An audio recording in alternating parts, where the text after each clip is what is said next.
Cerca de 90% dos casos de anorexia nervosa ocorrem com mulheres. Os casos acontecem com mais frequência em classes sociais mais elevadas. E acho que a anorexia ela sempre está ligada ao sofrimento, é um grito de alerta, né? É muito da característica também do perfeccionismo, do controle, mas você controlar o instinto da fome é uma questão de um poder muito grande. Só que você não tem a consciência de que você está usando isso para o seu mal, né? Que você está se autodestruindo. Em 45% dos casos, a anorexia acontece depois de uma dieta de emagrecimento. Em 40% acontece por competição. É o caso de pessoas cuja profissão exige magreza, como as modelos, por exemplo. Os transtornos alimentares em modelos e até mesmo em profissionais que trabalham com moda é maior do que na população geral. O projeto Saúde Modelo da Universidade Federal de São Paulo fez uma parceria com as agências de modelo para prevenir problemas nesse sentido.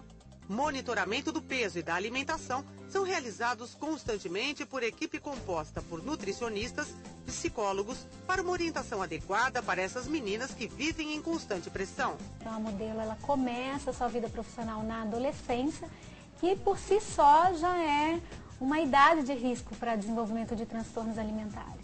Os jovens na faixa dos 15 aos 18 anos, eles começam a formar a sua personalidade, a se definirem enquanto pessoas.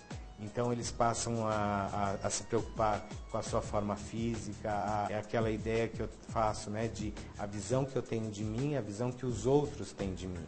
O quanto eu gosto de mim e quanto eu preciso que os outros gostem de mim. A primeira coisa que nos preocupa quando uma modelo chega muito magra no ambulatório de nutrição é saber a que custo ela está com aquele peso, né? E se essa magreza dela é uma magreza que é constitucional ou ela foi feita, né, a custo de muita dieta, muita restrição. E não só modelos, tem alguns casos de ginastas olímpicas, por exemplo, que também têm um nível de transtorno alimentar maior do que o habitual, também em função da necessidade de manter um tipo físico. Até mesmo bailarinas clássicas também apresentam essa particularidade que pode colocá-las em risco para um transtorno alimentar. Físicos, matemáticos, tem arquitetos, tem bancários, quer dizer, não são profissões ligadas à questão da forma física, onde a forma física é importante. O livro ele veio na minha internação porque quando eu me vi internada no hospital psiquiátrico, de portas trancadas, eu que controlava tudo, eu que era bambambam, eu que me considerava o máximo, né? Ali dentro foi um choque, então eu comecei a relatar aquilo que eu estava vivendo. No aspecto psíquico propriamente dito, ela pode ter sintomas semelhantes à depressão. Pensei em desistir da vida por 2 vezes, né? Uma logo depois da minha primeira internação, 1 semana antes de casar, porque meu choque quando eu saí da internação foi de ver que depois de tudo aquilo que eu tinha passado, a minha cabeça ainda não tinha mudado. Eu já estava pensando em emagrecer de novo. E depois da minha segunda crise de pensar, e aí foi um pouco mais forte, eu estava num flat ao lado do consultório, com enfermagem, tudo, e eu pensei em tomar meus remédios e pular da janela. Os pacientes com anorexia, eles têm, com transtornos alimentares, eles têm uma certa dificuldade de lidar em situações sociais.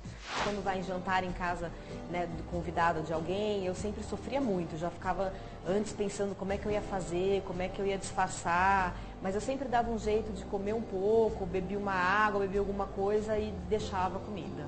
Ela tem dificuldade de memória, ela pode ficar mais irritada, ela pode ficar mais triste, ela pode ter também dificuldade para fazer as atividades habituais porque está sempre cansada.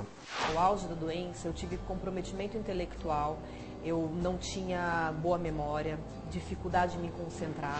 Menor interesse pelo sexo, agressividade, irritabilidade e choro também são características comuns em pessoas com anorexia nervosa. É que quando eu cheguei próximo dos 30, que eu estava às vésperas do meu casamento, uma situação emocional mais difícil, eu comecei a perder peso de uma forma visível, né, semana a semana, é que as pessoas acharam que eu tinha saído do normal, que estava com algum problema. Depois do diagnóstico, quando a gente busca o histórico, viram que eu já tinha esse transtorno desde os 12. O transtorno obsessivo-compulsivo, quando a pessoa repete sistematicamente um comportamento, é outro transtorno psíquico que pode estar associado à anorexia nervosa. Eu tinha que pesar todos os dias e às vezes mais de uma vez por dia. Então eu entrava na academia, a primeira coisa, pesar.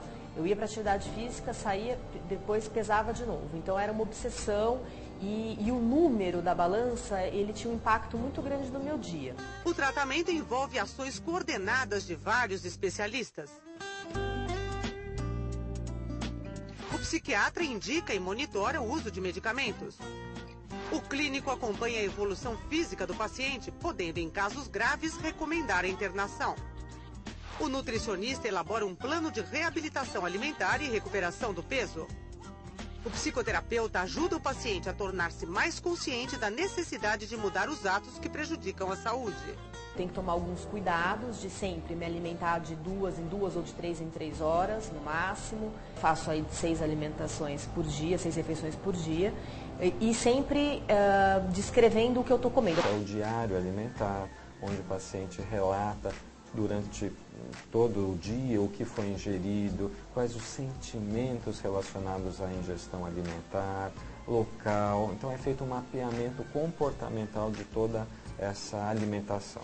E nesse diário também, se tem alguma coisa algum sentimento que me despertou na refeição, eu preciso colocar também, né? Então assim, se eu tive alguma culpa, se aquilo não caiu bem, alguma angústia que me deu, se foi difícil para eu me alimentar, porque não é só você comer, mas a sua relação com o alimento, voltar a ter uma relação saudável com o alimento foi a última coisa, foi o último processo, foi o mais difícil. Em torno de 60% dos pacientes têm uma melhora completa, 30% teriam uma, vamos dizer, evolução mediana e 10% teriam uma má evolução. Era um tratamento muito invasivo, porque pensa, você não come, o seu maior medo é comer e ganhar peso, e o tratamento justamente é comer e o ganho de peso. Eu chorava muito, e a família fica naquela situação de ficar com pena, né? Quer tirar você dali, quer te abraçar, mas não sabe que ali depende a sua vida, então é bem difícil. A família é primordial no tratamento.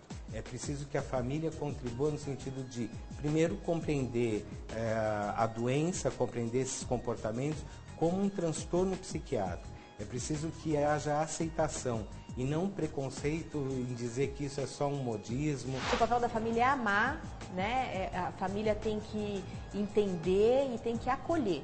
Mas às vezes por amor o desespero é tão grande que a família acaba errando, né? Acaba pressionando. Não necessariamente o tratamento deve ser eterno, o controle deve ser eterno, porque é uma doença que não tem cura. A gente costuma usar a palavra recuperada, né? Como qualquer doença psíquica, como qualquer dependência química, você tem que fazer um acompanhamento constante.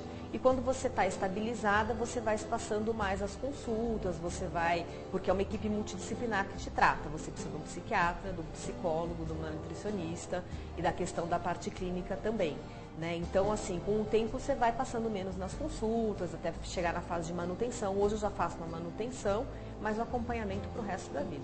Consultas periódicas com psicólogo, com nutricionista, para avaliar se esses ganhos continuam sendo mantidos. Foi porque eu fiquei um período muito ausente da vida do meu filho. E eu acho que isso um dia na vida dele pode causar uma lacuna. E eu acho que o livro faria com que ele entendesse tudo que eu passei. Porque hoje ele é muito novo, ele sabe tudo dentro da linguagem dele, né? Mas eu acho que o livro vai ser uma ferramenta para ele também entender um pouco a minha história depois. Se você quiser saber mais sobre bem-estar e qualidade de vida, acesse o nosso site e acompanhe as novidades do programa seguindo o Twitter do Edição Saúde. Até mais, tchau!